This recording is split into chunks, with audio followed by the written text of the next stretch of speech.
Dork Podcast with Rich Keefe. It's the Dork Podcast. And Davey. It's the Dork Podcast. Hashtag. It's the hashtag Dork Podcast. Thanks for tuning in to another episode of Hashtag Dork. My name is Rich Keefe. I got a little bit of a throat problem going on right now. I'm going to do my best to fight through this. I am joined, as always, by Davey Eyeballs. He is Robert Rodriguez von Dobert Dodriguez. All hail the king, ginger ales. Ryan Davey, how are you? Well, it's got to be something going around, man, because and again, you might not know what to look at me, but my eyes are like Fucked. super dry. Yeah. Like something's in the air. So it must be the changing season, you know? It could be the changing of the season. You a flu shot guy? I've gotten it a couple times in my life, not this year yet. Yeah, I'm not a flu shot guy. Everyone I know who's gotten it already is sick.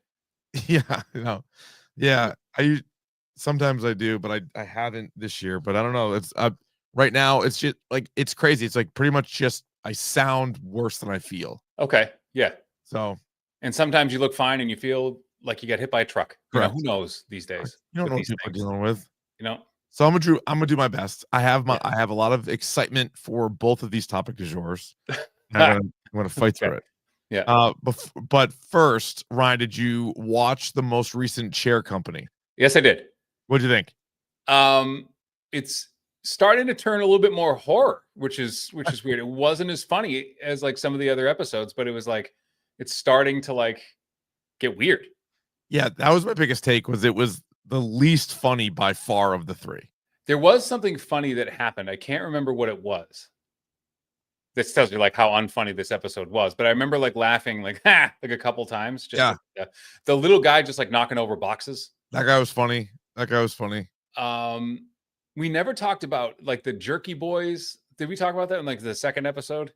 The guy was just listening to noises and just swearing, and he's like, "These guys are hilarious." You guys are hilarious, and it was just like nonsense. Yeah. I'm trying to think. No, I'm with you. It's like moving the story along, but it's not. It wasn't like standout funny, but I still love it. It's just the first two episodes were like legit crying, laughing compared to this one. Yeah. But I do all like the part where like, oh, he said no, there's not going to be any football here, and like, listen, we got to do football because an old football player went on our TV and started crying. Hey, is there going to be any football? They asked the question during the thing. He's like, I don't think so. Yeah, we should probably put some football in. Like, no. Prior to the Chair Company, we got the season premiere of It. Welcome to Derry. Did you watch that? I did. It was batshit insane. Jeez and crow. I did not expect what I saw. I won't. What the fuck? Wild. Yeah. OUT, man. Yeah, I like it. Yeah, look, I won't even say anything about it. If you haven't seen it, we recommend it and get on board with this program. And I'm surprised they teased a character in the next episode in the preview for like on this season on, and I'm like, that character. Oh my god. We'll talk about it off there. I don't want to spoil that either. I'll spoil it. Yeah. I was also doing the thing. There's definitely a couple characters in this because this takes place in the early 60s. Yes. But there's characters that are related to characters from the movie. Correct. And like some of them, and it's the movie timeline. So like that Losers Club takes place in the 80s. Yeah. Right. And so, you'll have like grandfathers and uncles and aunts and like all these like, so that's pretty fun. So like and then the other thing before we get to the topic du jour, Ryan, was did you watch on Netflix A House of Dynamite? I did not. And I was about to until I saw you be like, no. I was blown away by how bad it was. Shocked. It's getting Oscar buzz. It's directed by Catherine Bigelow, who's awesome. It stars Rebecca Ferguson, Idris Elba, a bunch of other people that we like. I won't get into spoilers with it. Yeah. But it was sort of like it was more like how it was done than even like what was done, if that makes sense. If people have seen it, they might know what I'm talking about. It was just like how they sort of told the story. Because I think it was like written bad, or it wasn't written like I don't know if there was really a chance for it to be a really good movie, the way they decided to play it. So I'm curious to see what other people are going to think once more and more people see it, now that it's not just in theaters, but it's on Netflix. But I had high hopes for this, and I was like, I couldn't believe it. Like when it ended, I was like, did I miss something? Like, this is ridiculous. You know what? It reminds your description of this, and I came across this movie the other day, and I hadn't thought about this movie in years. Remember Da 5 Bloods? Yes. Spike Lee. Stunk. Yeah. And like people are like, this is the greatest. Oh, Oscar buzz, like great acting, like Chadwick Boseman. I'm like, this stunk. Like that was not a good movie. I was floored. I'll also say this: there was a couple of also Licorice Pizza. Oh, Licorice Pizza I didn't really like either. Yeah. Yeah, and those are all good directors. Right. You're talking about those 3 movies. But yeah, if you guys watch this, let me know at Dork Podcast on Twitter and Instagram, dorkpodcast@gmail.com. I was left very puzzled. It not even in the top half of the movies I've seen this year. Oof. That was a mess. That was a big stinking mess.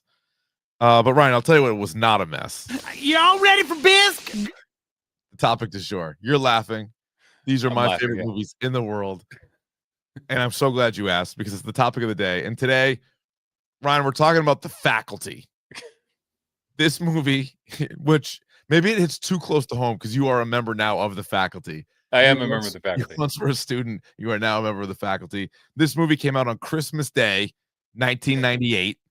It is 1 hour and 42 minutes. It is a horror sci-fi film, which on Rotten Tomatoes gets a 58% by the critics and a 57% by the audience because they don't understand it.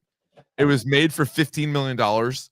It took home $63.2 million. Oh my God. It was written by Kevin Williamson, directed by Robert Rodriguez, and it happens to be the next film he did after From Dusk Till Dawn, which we did last week.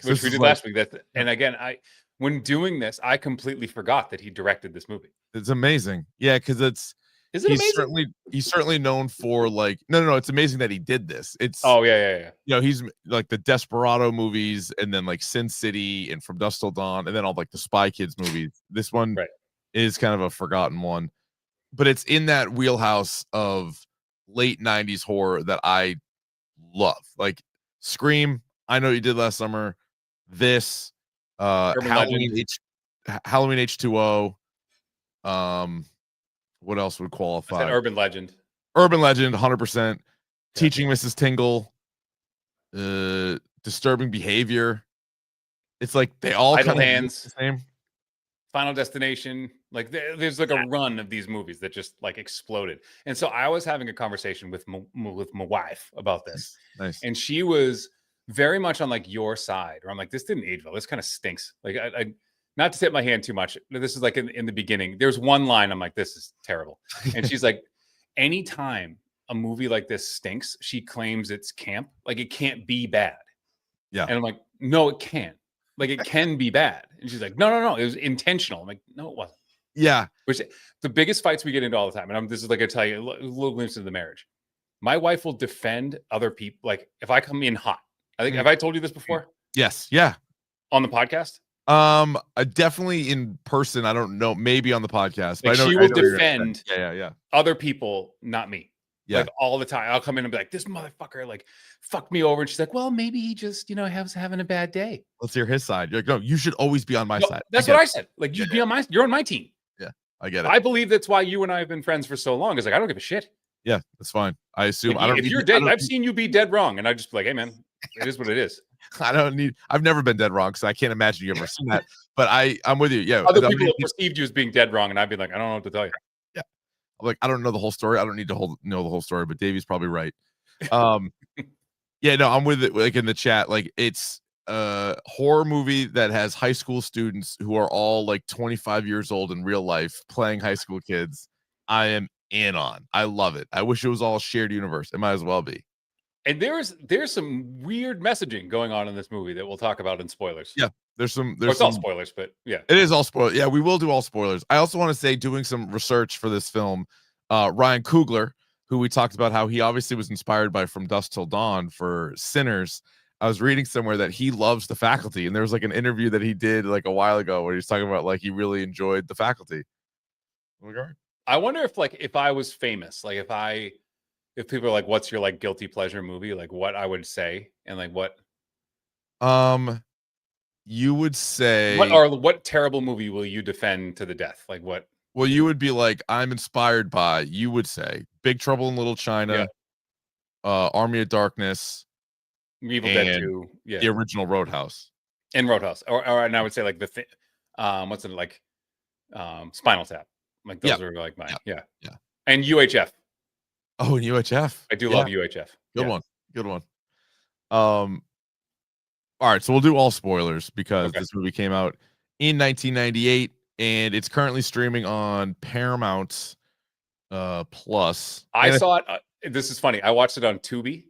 Oh yeah, it's on Tubi as well. Yeah. It was the most ironic thing because you know how they do like commercials, like little commercials on Tubi and whatever. The commercial that I saw 3 times was Jonathan Papelbon hawking like water filtration. Of course. And I was like, this is surreal because like the whole thing, like water and everything, and just like, targeted ad right to you. All right, Ryan, let me ask it 2 different ways. The Faculty, did you like it / do you like it? I did like it. I don't think I like it anymore. Okay. If that makes sense. Yeah. And maybe it's because I'm on the other side. Like you said, I'm a faculty member now. So maybe it's and have been for 20 years since this movie came out. So like maybe I flipped. You know, maybe I get the guy who played like the chief of police in Spurberry and Super Troopers, were just drinking on the job. Maybe I'm him now. Yeah. You know, life comes at you fast. Yeah. Kind of thing. I liked it a lot. I like this movie a lot. I would say it's a clear notch below Scream, I Know What You Did, and Urban Legend are like my 3 favorite in this world, like post Scream. Even Scream 2, I would say, is better than this movie. But I would say Jawbreaker is better than this. I would say, yeah, I like Jawbreaker. This is probably better than Teaching Mrs. Tinkle, which was the directed movie. This one he just wrote. He wrote a bunch of these, but it to me it's like it's sci-fi Scream, right? Because it's the same setting as Scream, but rather going like slasher serial killer, they go Invasion of the Body Snatchers, aliens, and so it's like let's do the exact same setting as like Woodsboro High, but we're gonna go to Harrington High and just do aliens instead of a serial killer. What's wild too is that they're clearly, and this is one of the things that I'm like, it's clearly like a modernized like Invasion of the Body Snatchers, right?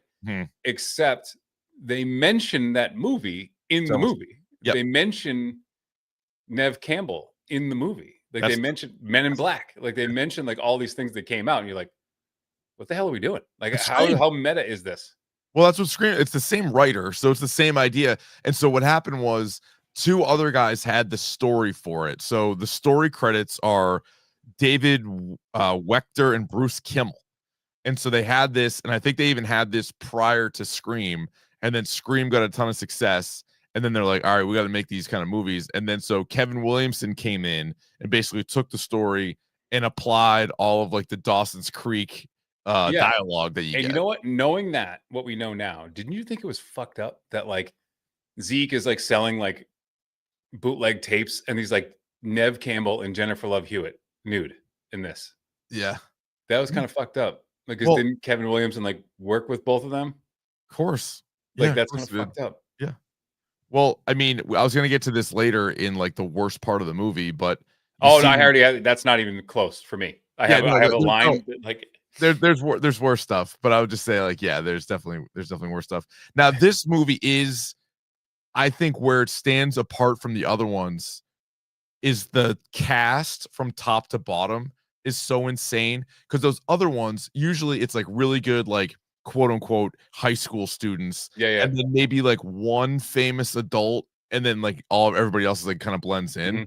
This is, we'll get to the high school cast in a second, but when you have Salma Hayek and Famke Janssen and Shooter McGavin and Robert Patrick and Jon Stewart all as like teachers and coaches, like that's crazy. Yeah, like it's wild that you got all these people to be in this movie. It's with these like up and comers, and like Elijah Wood had been in a ton of movies before this.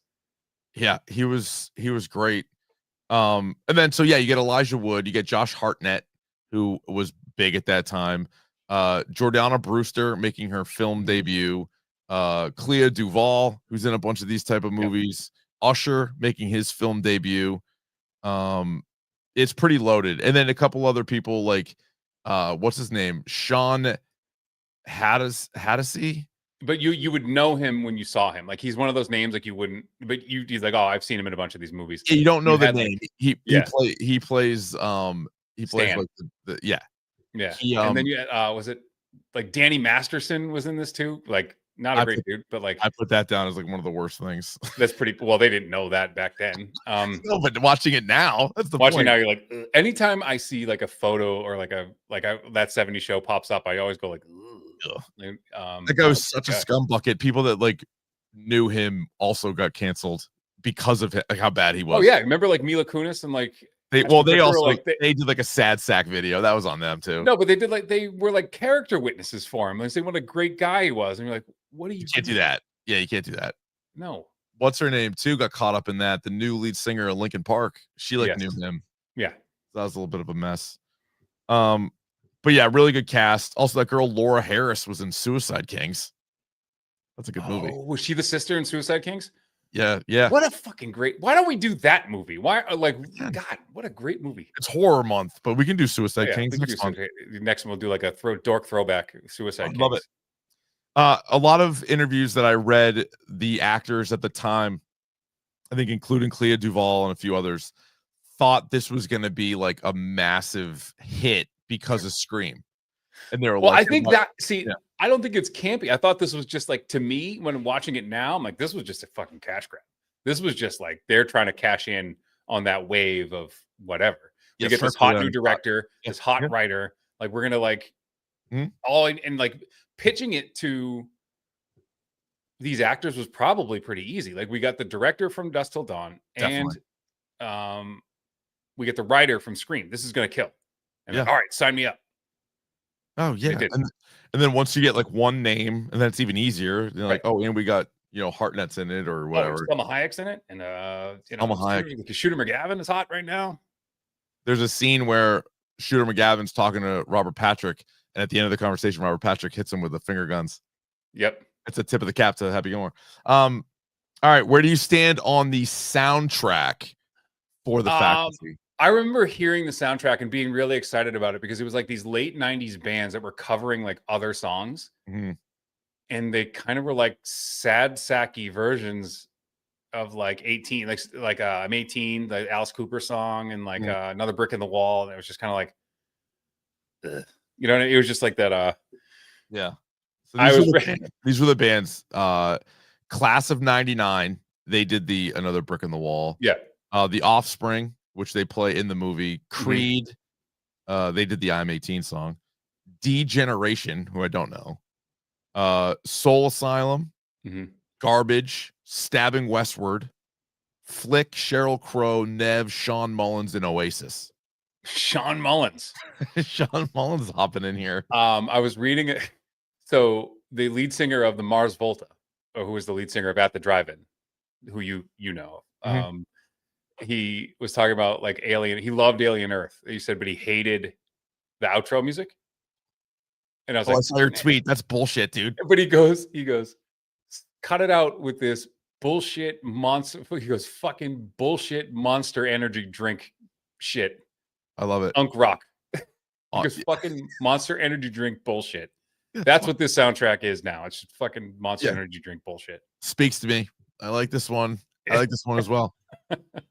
I think this is one of them that like people try to sell me on. I'm like, no, that's not very good. And they're like, no, it's like these, and they're doing like Alice Cooper. I'm like, that's not even Alice Cooper's best song. The song stinks. The deeper cut is a deeper cut. That's fine. I got a few did you knows from my research, Ryan. Did you know that Josh Hartnett would cut his own hair? And he did this for this movie and Halloween H2O. Producers hated it. He almost got fired from Halloween H2O because of it. Yeah, because it's the very first thing I did when I saw him on screen, I go, that's a terrible haircut. Yeah. Like, what a terrible haircut. And like, I remember saying that like out loud, like watching this movie now. And now I'm not shocked that he did it himself. No, they got mad. It just like he went at himself with a pair of scissors. He didn't even like try. That's a mess. I can't defend that. Sarah Michelle Gellar turned down a role for this. Who was she going to be in this? Probably. My guess was the Jordana Brewster. Yeah. Delilah. That'd be my guess. But that would have been insane if in like a 3-year run she was in. I know you did last summer. Scream 2, this Cruel Intentions, and then started Buffy. It'd be wild. It's a good run.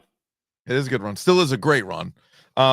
Gillian Anderson turned down the role that Lilith had, the principal Lilith. From okay, yeah. They wanted Gillian Anderson for that, which would have been good. Sci-fi. Yeah, good. Kadada Jones. I don't know if that's how you say her name. So you know Rashida Jones. Yes. Her sister is Kadada Jones. Yes. Who went out with LL Cool J and Tupac. So she's in this movie, and she's in the trailer for the movie, and then almost all of her scenes got cut out. But if you go to the scene in the classroom where Jon Stewart is looking at that creature in the tank, she's standing next to Usher. So like, if you know she's in it, she's in it. But like, I guess she had like much more of a role, and it got like all cut out. But it's like Rashida Jones' sister. And what was that scene where like that girl was just like beating the shit out of her boyfriend? Like, what was that? I don't know. Just add that to the mix. Yeah, you remember like that scene? She's like, "Fuck you, you fucking pussy! Fuck yeah, fuck!" And she's like slapping the shit out of the kid, and he's another kid that's been in a bunch of stuff. Oh yeah, what was that guy's name? Oh, that's the kid from Meet the Parents. Yes, yeah. From Meet the Parents, just smacking the shit out of him. You know who that girl was that was smacking the shit out of him? No, Summer Phoenix. Oh, like Joaquin Phoenix's sister, right? Yep. Yeah. Odd. I don't know. Just get them in the movie. Jessica Alba auditioned for the Jordana Brewster role. Didn't get it. How? Yeah, she would have been good. Well, I think Robert Rodriguez made it up to her, right? Yeah, she's better off being in Sin City. Yeah, that's for sure. Oh yeah, speaking of that, Robert Rodriguez also in Sin City had Josh Hartnett and Elijah Wood. Pretty good. Yeah. This movie was originally titled The Feelers. Probably better off with the faculty. Better off with the faculty. Can I ask you a question? Yeah, of course. We're gonna get into questions, obviously, but like, is this a pro-drug movie? It's I don't know. I don't think it's pro-drug. Drugs ultimately, you got to do drugs to prove you're not one of these things, right? So is it pro? Yeah. And I love how they refer to the drug they're using as a diuretic. You have to sniff it, but they never say the word cocaine. No. They call it like SCAD. Yeah, he's got some like chopped up something going on. And like, how do you make that in your basement? Yeah. Like you just he had a whole goddamn Bill Nye the Science Guy set. He looked like Bunsen Honeydew down there. He was cooking it up. This inspired Breaking Bad, probably. He had a lot of scientific items. He probably had the eye wash station that you need. Oh, you need that with the shower, the emergency shower. Yeah, get that. Yeah. This was odd, and I completely forgot about this until the rewatch. What did you think of? And this is just like aesthetics. So glad to put this down. The character names on the screen at the beginning of the movie is the dumbest goddamn thing. Because like it was one point someone said their name. And then they pop the thing up like, yeah, you just said that. It's like, oh, I'm Kate. Hi, I'm Casey. And it's like, Casey. Like, you don't need to do that. It's speaking of like Monster Energy drink. That's like a Monster Energy drink font. It's like Stokely. And you're like, blood red. Yeah, first of all, stupid fucking name. Stokely. Stokely's a tough name. I also, so you remember the movie Feast? They did a thing where they would put up like a little title card, but it was part of the joke, and they would have the name of the guy. They'd give you like a stat about him, and then it would say like how likely that person was to live. Like it was kind of like a. Was it the Blackening? Did Blackening do that? I don't know if the Blackening did, but no, Feast. Oh, Feast. Yeah. Feast did, and it would be like chances of living or whatever, and it's like not great, and it was like kind of funny, but like it was like it stopped, and there was like a title card, but this made no sense. I'm like. You're only introducing like 6 characters. You don't need to tell me their name and put it on the screen. Yeah, and like they'll talk to each other. We'll figure out that you don't need that level of exposition. Really weird. Yeah, really weird. I thought one of the weaknesses, even the first time I watched the movie, was that Stan doesn't really have the feel of like QB1 and like No. bad, like going out with Jordana Brewster, badass quarterback. And you see him at the end of the movie in pads, and there are people who look comfortable in football pads and like can move. Like you have to learn how to move in football pads, and he had not ever donned. And the shoulder pads were like too big, and you could see because you could see like the gaps and everything. Like didn't know how to wear shoulder pads. Yeah, on and off the field, he didn't carry it. I'm not even anti that guy. I just don't think that was the right role for him. Usher, I think Usher's what, like 5'5"? Like you could tell, like standing next to Josh Hartnett, he's a little peanut. Give me a little scat back, maybe. Scat back. He was clotheslining people in the. Yeah, I feel like we were a year away from Varsity Blues. If you got Paul Walker to play that role, it would have fucking kicked ass. It would have looked legit. So that was one of my beefs.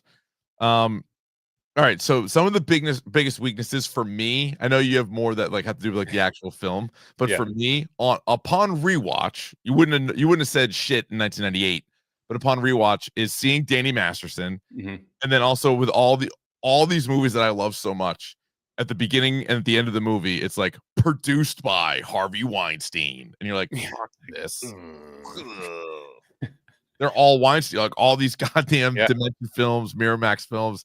They're all so good. And then it's like this guy. You're like, God damn it. Like shit. All right, but what did you think was the worst stuff in the movie? So I laughed out loud when Stan and Stokely are talking, right? And he's like, I just don't want to be a football player anymore, like blah, blah, blah.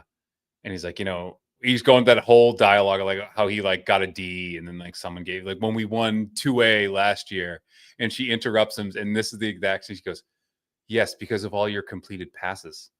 She goes, "That was because of you and your completed passes." And he goes, "I didn't know you watched the game." Like, who says that? Well, probably Kevin Williamson, unfortunately. Who says you and all of your completed passes, not touchdowns? No. Your completion percentage is what put us into the championship game. The quarterback rating was through the roof. No, that's I love Kevin Williamson. He's one of my favorite screenwriters. I don't think he's doing sports all that well. I think he does, high school drama as good as anybody. I don't know about the sports part of it, but yeah, that's a tough little line there. Oh, and this, like, I love movies that take bullying to like the next level. Like they're just ramming Elijah Wood's like crotch into a flagpole. Oh yeah, there's like what? Classic. And just like the super aggressive football coach is just like one of those like tropes from like these movies that you're just like, oh yeah, that doesn't happen anymore. Oh, and like Famke Janssen, just like a teacher, just putting it on thick. With Josh Hartnett, real thick, like, thick. Like we've all had teachers make runs at us, but not like that. I mean, not like that. No, not me.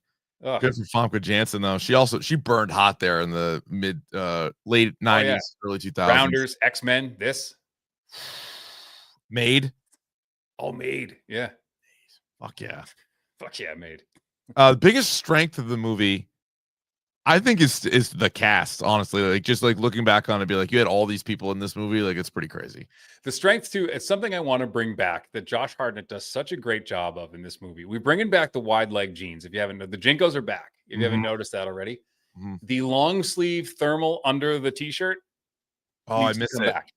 I miss a nice t-shirt. Hey, it's not t-shirt weather. I don't care. I'm going to wear a long sleeve t-shirt, but I want to wear my real t-shirt over that. Correct. So I'm going to get like a flannel or like a waffle soft shirt and wear that under. I'm going to bring it back.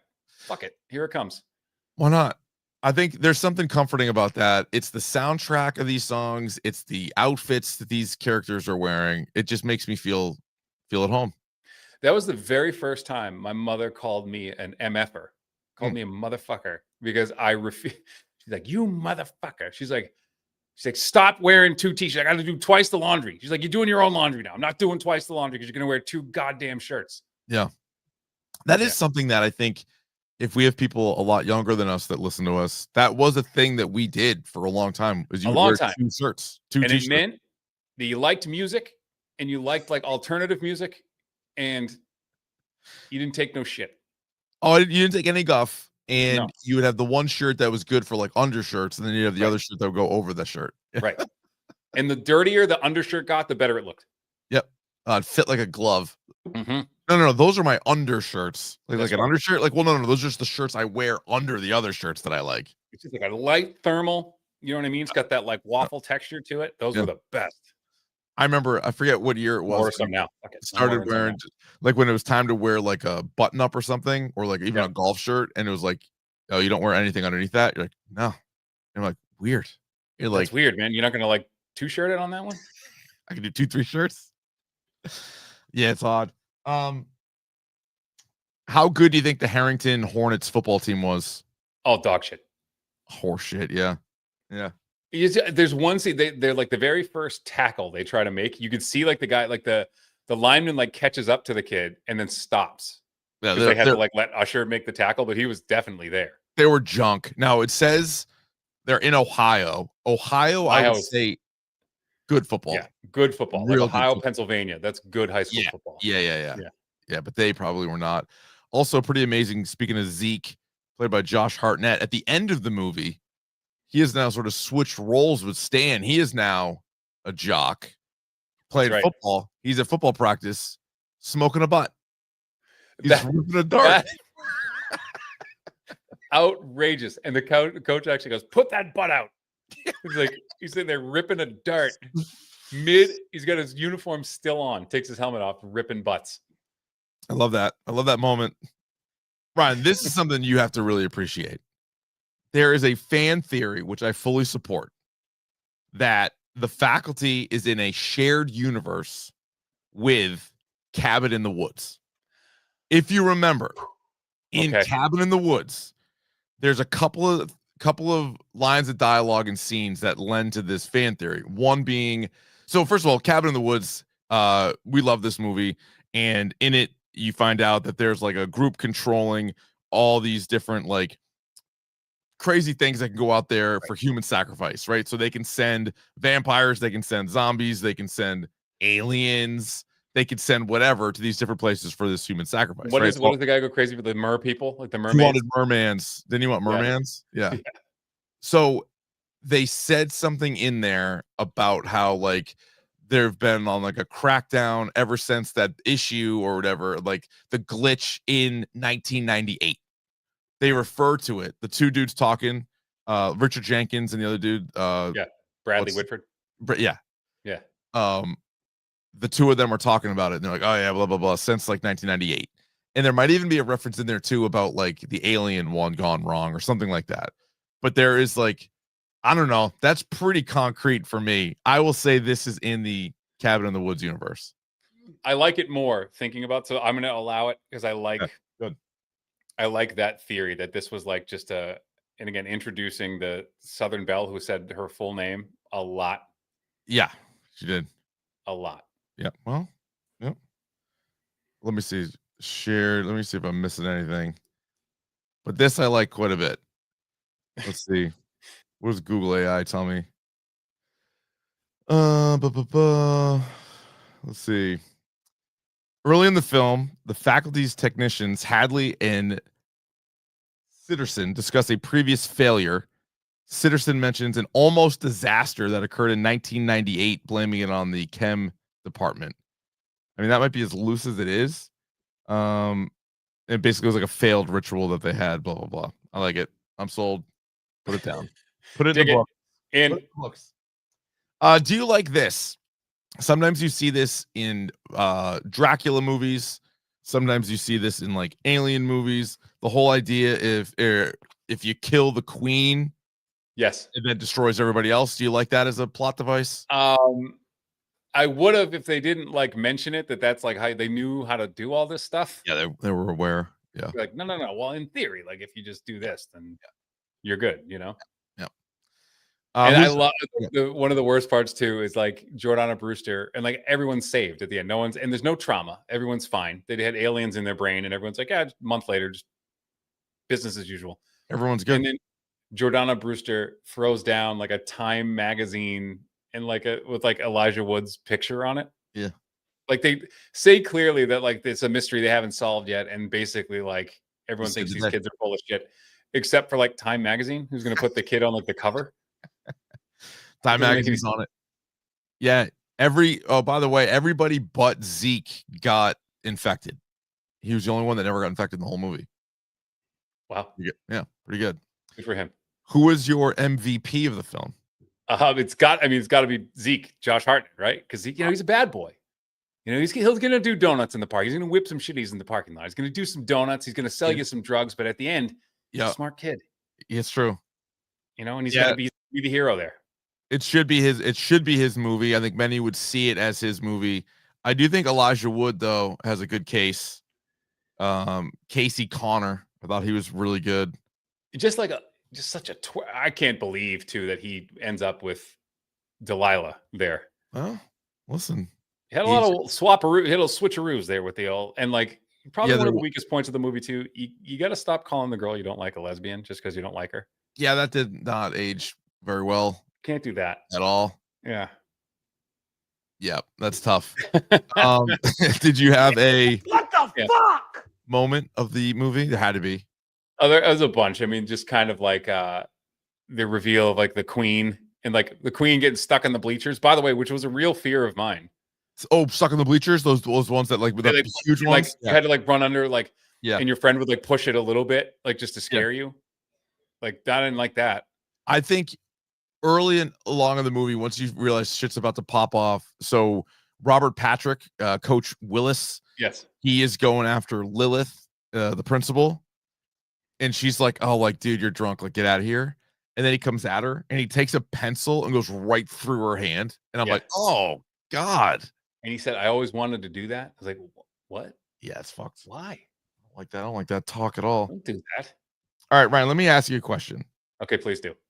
Is Kevin Williamson the best screenwriter of all time? And before you answer, I will give you his, let's see, like close to 10 writing credits, not counting what he did on television like Dawson's Creek. Okay.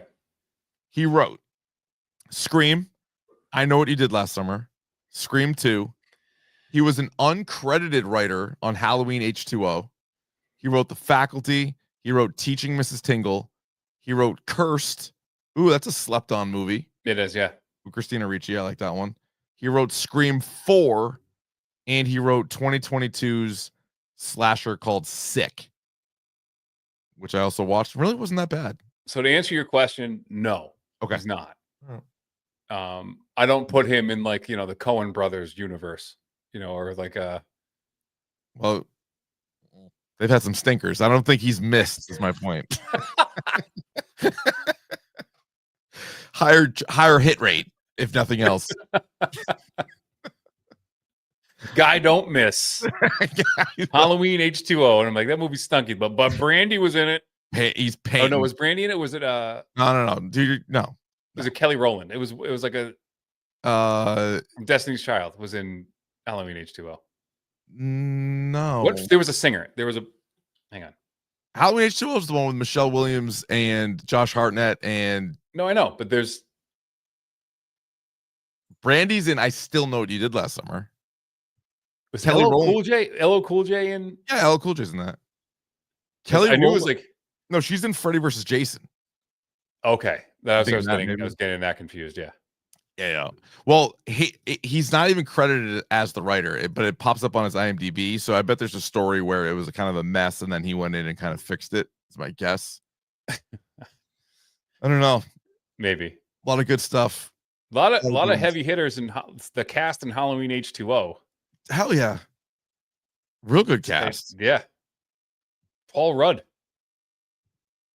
Oh, they bring him back? He was in Halloween H2O. He was in it. No way. Yeah. Says he was. What did he do in that? He was in Halloween 6. Famously. Oh, yeah. It was like a also search. Sorry, I missed that. Yeah. It was like the cast like went underneath. Yeah. God damn, he can't be in that. No, but this one was like Jamie Lee Curtis obviously was back, and then Hartnett was her son, and then Michelle Williams was in there, LL Cool J. At the Joseph Gordon-Levitt. Yeah, he's at the beginning of the movie as like a young kid. Yeah. That's not bad. Jodie Lynn O'Keefe, she burned hot for a while. Yep. Oh yeah. Oh sure. Oh, sure she did. All right. Anything else on The Faculty or God, late no. 90s? Please, God, no.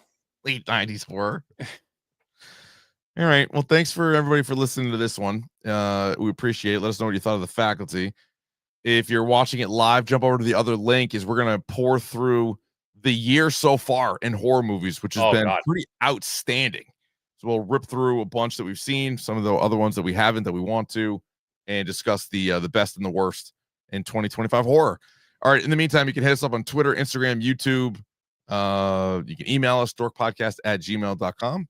And have a good happy Halloween. Well, see you later. Stay curious, Ryan. The hashtag Dork Podcast.